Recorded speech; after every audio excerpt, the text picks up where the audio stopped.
Bonjour tout le monde.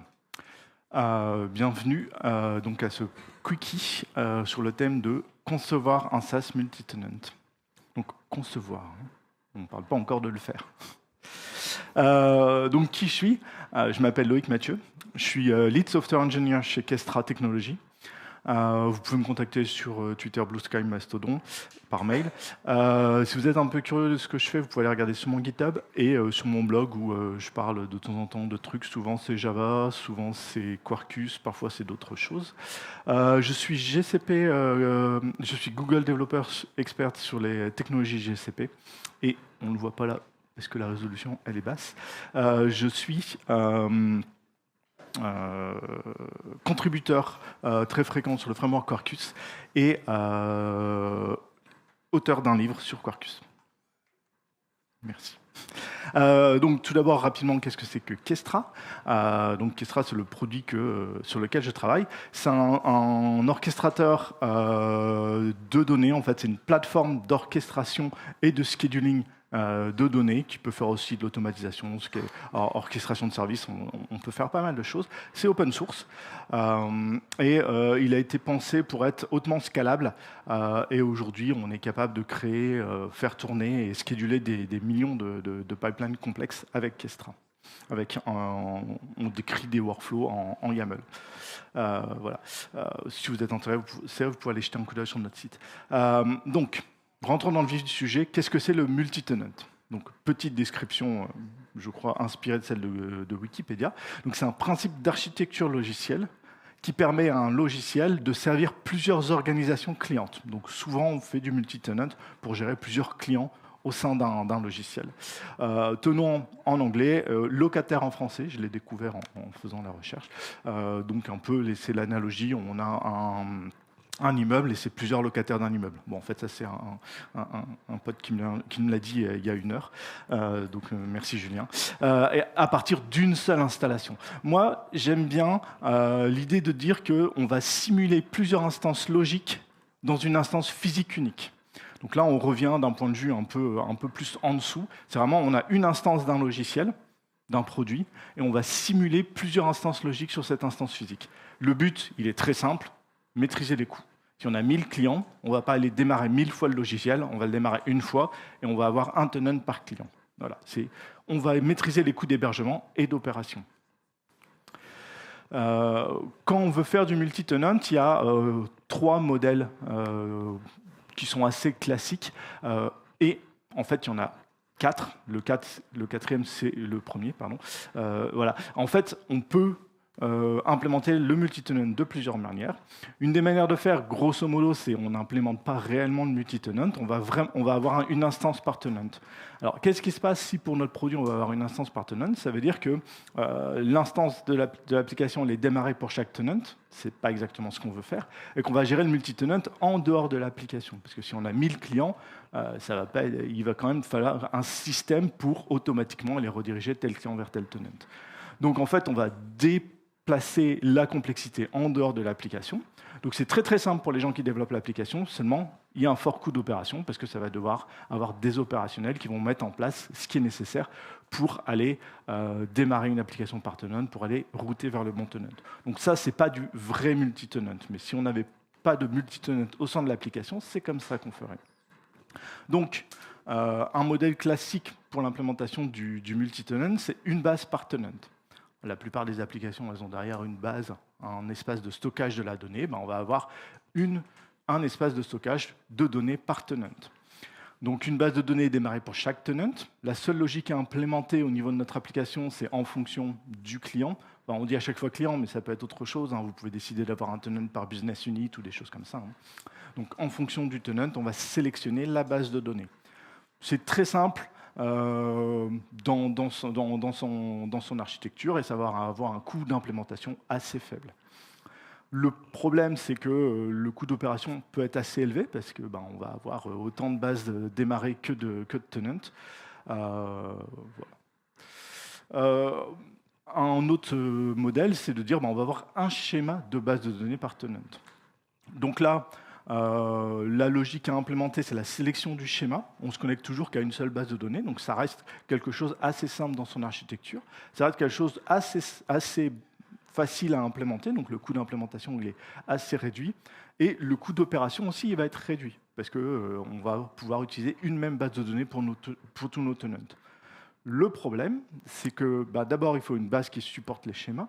Aujourd'hui, quand on va de plus en plus vers les bases NoSQL qui n'ont pas forcément la notion de schéma. Donc si on va utiliser par exemple une base Postgre pour gérer toutes nos données, on va bien pouvoir mettre les tenants, mais par contre, la base Postgre va devenir notre single point of failure. Voilà. Donc c'est un modèle qui est intéressant, mais qui a ses limites. Alors, petite pause avant de vous présenter le quatrième modèle. Ce qui se passe souvent, c'est qu'on peut aussi utiliser un mix entre le 2 et le 3. C'est-à-dire que vous allez, pour ne pas avoir un SPOF d'une base, avoir plusieurs bases, par exemple 5 ou 10 bases, avec chacune une dizaine ou une quinzaine de schémas. Et dans ce cas-là, vous allez souvent implémenter un proxy devant votre base qui, en fonction du tenant, va sélectionner la base et le schéma de la base.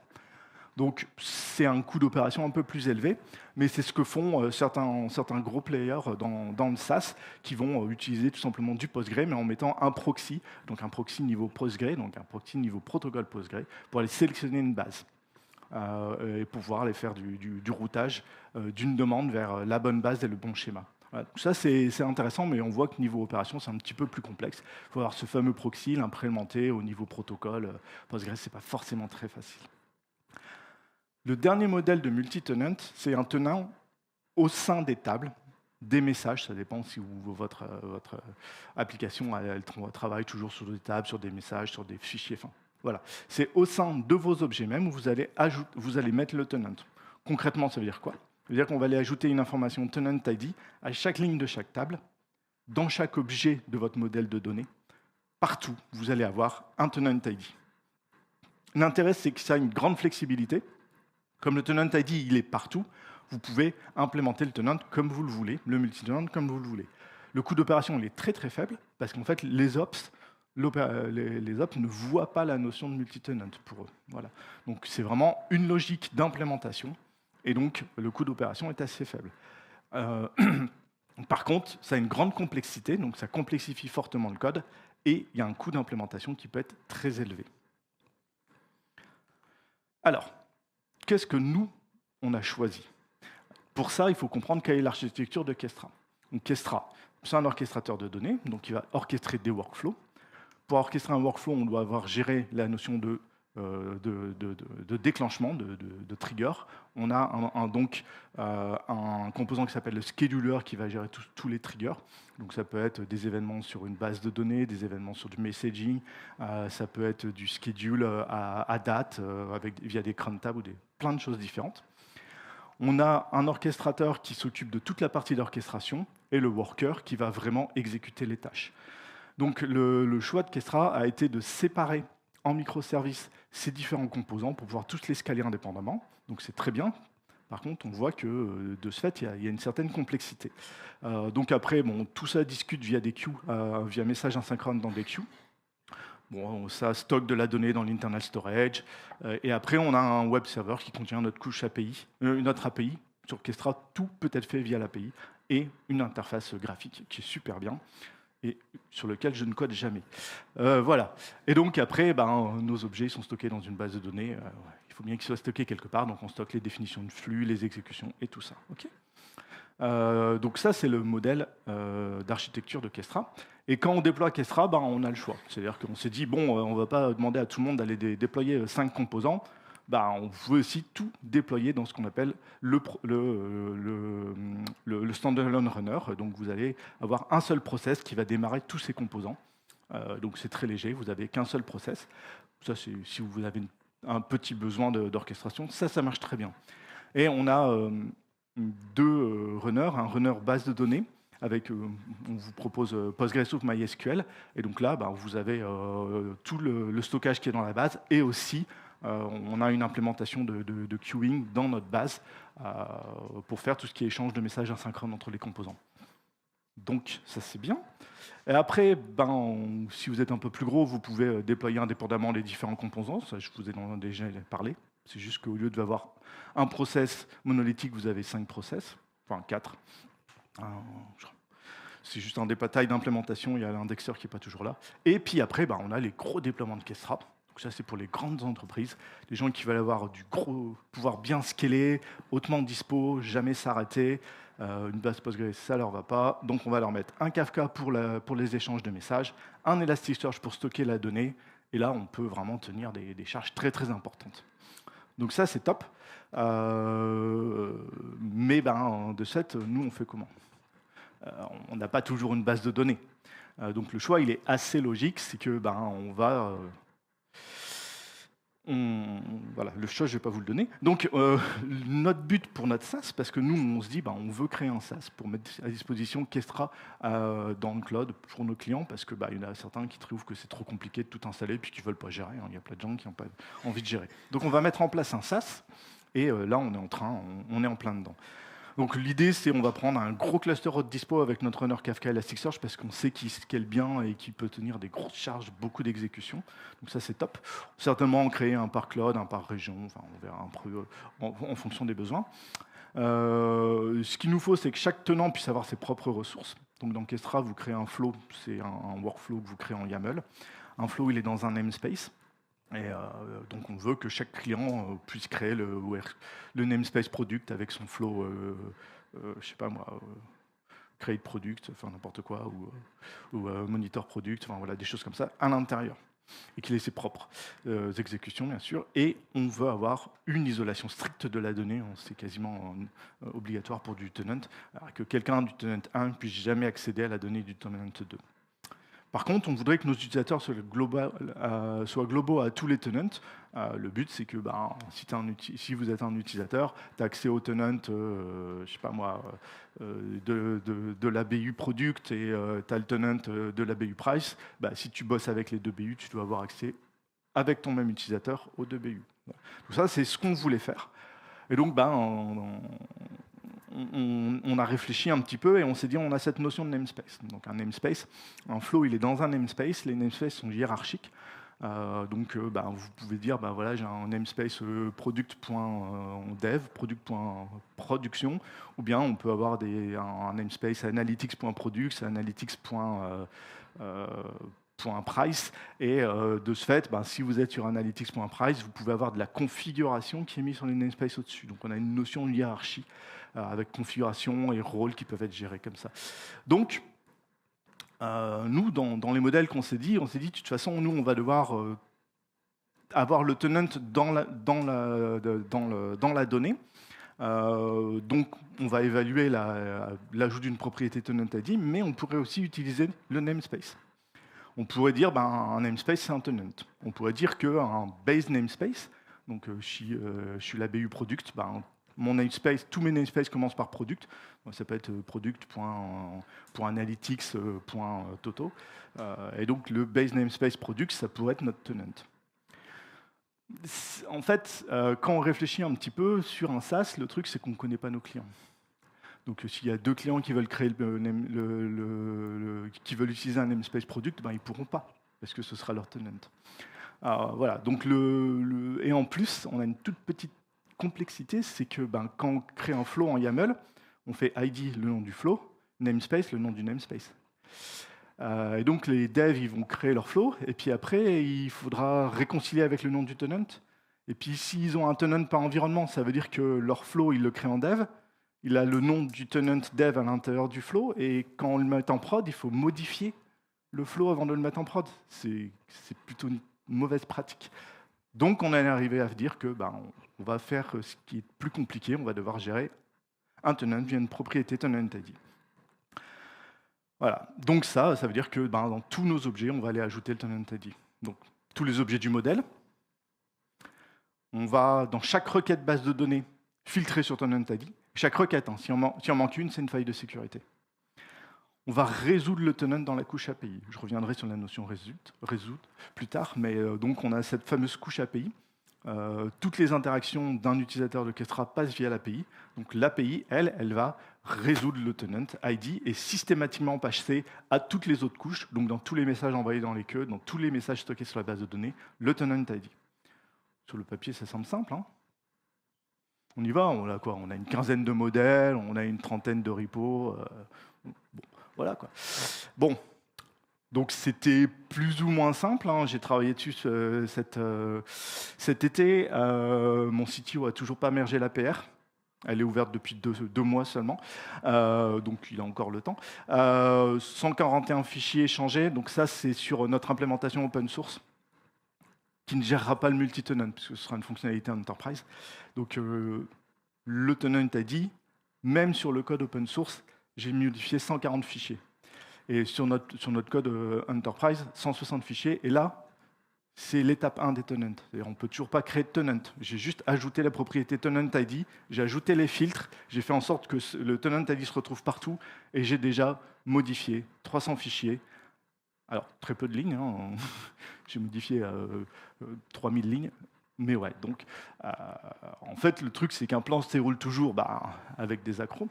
Donc, on se voit qu'on a des hacks à droite à gauche dans le produit, on a des trucs bizarres, et puis, tiens, là, comment ça marche pour le tenant? Je l'ai plus. Je fais comment? Il faut remodifier ça. Donc, voilà.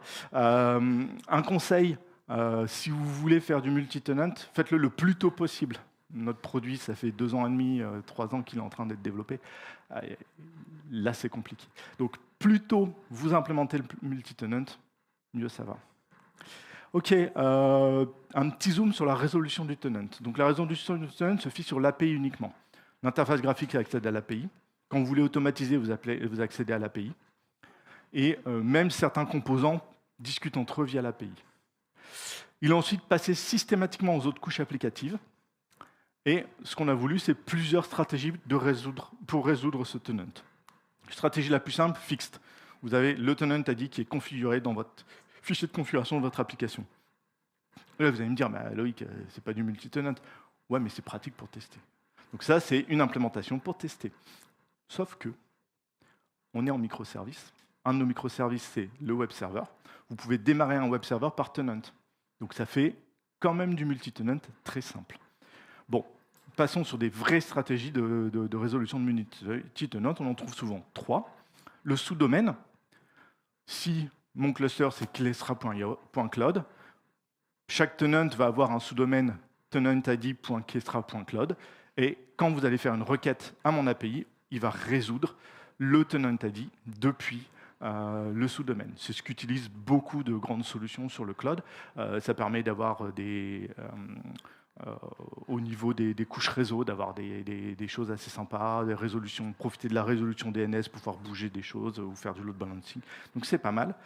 Dans le PaaS, pourquoi pas, c'est ce que faisait S3 avant de passer sur du sous-domaine, donc kestra.cloud/tenantid. Ou dans un header. Si vous avez utilisé Vault, par exemple, il fait soit du pass, soit du header. Vous pouvez avoir x-tenant-id. Chez Vault, je ne sais plus comment ça s'appelait, mais grosso modo, vous mettez votre tenant dans un header HTTP. En tout cas, tout ça, c'est bien au niveau de la couche HTTP. Donc, il y a le choix. Aujourd'hui, nous, on ne sait pas encore ce qu'on va faire. Certainement plusieurs, parce qu'en fait, Kestra, on a une licence Enterprise, donc on ne va pas demander à une entreprise de faire forcément du sous-domaine, parce que c'est très compliqué. Il faut avoir des wildcards DNS. Nous, on va peut-être l'utiliser sur le cloud, mais une entreprise veut peut-être faire quelque chose de plus simple, comme du pass ou du header. Donc ça, on verra. Et voilà, donc c'était un peu ce que je voulais partager. Merci de m'avoir écouté. Il reste 2-3 minutes. Si vous avez des questions, vous pouvez me les donner. Si vous êtes intéressé par Quarkus, j'ai écrit un livre, je vous ai mis le QR code ici. Voilà, sinon, des questions. Ouais, il a levé avant, ouais.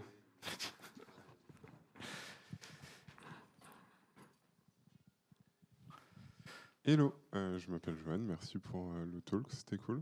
C'était juste pour, c'était pas vraiment une question, mais un élément à apporter pour les gens que ça intéresse, parce que dans ma boîte on fait du multi-tenant aussi. Il y a un truc à prendre en compte, c'est que de temps en temps, ça dépend de l'industrie dans laquelle on travaille, mais de temps en temps, il y a des gens qui exigent que physiquement la donnée soit séparée ou que physiquement les traitements soient séparés entre tenants parce que les tenants autres, c'est leurs concurrents. Et quand les clients sont suffisamment gros, il y a des enjeux légaux autour de la concurrence. Voilà, ça peut rentrer en compte aussi dans la décision de quelle solution on va mettre en place pour gérer le multi-tenant. Tout à fait. Là, je pense que vous avez bien compris, c'est concevoir le cloud. On a commencé à l'implémenter. Et effectivement, nous, on réfléchit. Donc, notre Internet Storage, il est stocké dans de l'Object Storage. Et on aura certainement un bucket par tenant. Et on a une notion de worker group où on peut dédier des workers pour exécuter les tâches à certains tenants. Donc, on aura certainement tout ça dans le cloud. Effectivement, c'est primordial. Ouais. Moi, ma question, c'est sur la partie hautante. Vous allez gérer comment la multi-tenancy côté... Je sais pas encore. L'idée, c'est... Alors, l'idée, c'est d'avoir du social logging. Hein. Donc, au départ, ce sera vraiment les providers GitHub et tout. Et vraiment d'avoir une authentification qui soit, tu es sur la console cloud, tu arrives sur ton tenant et tu es authentifié comme ça sur tous tes tenants. On ne sait pas encore à terme comment on va travailler ça. Ça va être pour les mois prochains. Je l'appellerai. Ouais. Bon courage. Merci. Ouais. Tu parlais justement tout à l'heure. Donc tu montrais tout à l'heure sur comment implémenter les tenant ID et tout ça. Donc là on parlait avec comment tu vas t'authentifier. Mais comment du coup vous définissez à la base le scope de l'application, comment vous allez définir les limites de chacune des features. Parce que là tu as déjà implémenté côté base de données, mais tu sais pas comment tu vas le faire côté client pour différencier tout ça. Alors en fait, nous dans notre cas, au niveau front, les tenants ne seront pas vraiment visibles parce que tu te connectes sur Kestra et tu seras automatiquement dans un tenant via ton URL. C'est vraiment ça en fait qui est important. Via ton URL, ton header HTTP et ainsi de suite. Donc tu n'as pas le choix, tu travailles dans un tenant. Donc normalement, on ne change vraiment rien sur le front. Rien et sur l'API, la seule chose qui change, c'est qu'on résout le tenant et on le passe dans tous les appels. Donc c'est vraiment comme ça que ça a été designé. Je ne sais pas si ça répond à ta question. J'avais une question sur un autre sujet autour du multi-tenant, mais qui est plus quand tu fais des instances web server dédiées, que tu fais des instances SGBD dédiées, tu peux mettre des instances plus puissantes, tu peux mettre des niveaux de stockage plus forts, plus légers. Est-ce que là, du coup, vous avez réfléchi? Je ne sais pas si ça va s'appliquer à votre business. On n'a pas encore commencé. Et effectivement, ce qu'il y a, c'est que quand tu te lances... Donc, il y a deux choses. Hein. Là, la première chose qu'on va faire, c'est le multi-tenant dans Kestra. Ça va être utile pour nos clients enterprise. Hein, ils pourront créer un tenant par BU. Nous, effectivement, pour notre SaaS, il faudra qu'on aille plus loin. On a des besoins, et typiquement, c'est souvent ce qu'on rejoint sur ce qu'on regroupe sur les problèmes de noisy neighborhood. C'est-à-dire que si tu es sur un tenant et que tu as un mec qui te fait 1000 exécutions par minute et un autre qui t'en fait une par minute, comment est-ce que celui qui fait une par minute, il passe?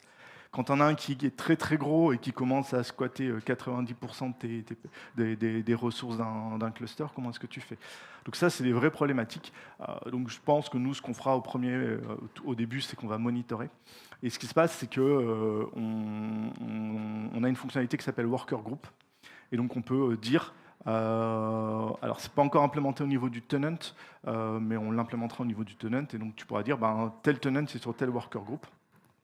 Et donc, ça veut dire que si le mec il commence à faire trop de requêtes, on le change de worker group. Lui, il verra rien, en fait. C'est la conf au niveau du... Voilà. Où on scale le worker group.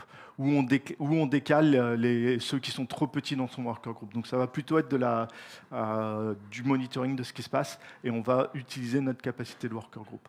Au niveau de la base, nous, on va de toute façon se reposer sur du Elasticsearch Kafka et normalement, il devrait pouvoir prendre en charge la totalité d'un cluster. On aura certainement aussi plusieurs clusters à terme. Est-ce qu'il y a d'autres questions?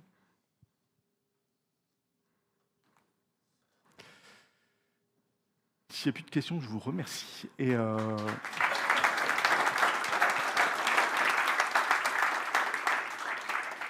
Et n'hésitez pas à donner du feedback.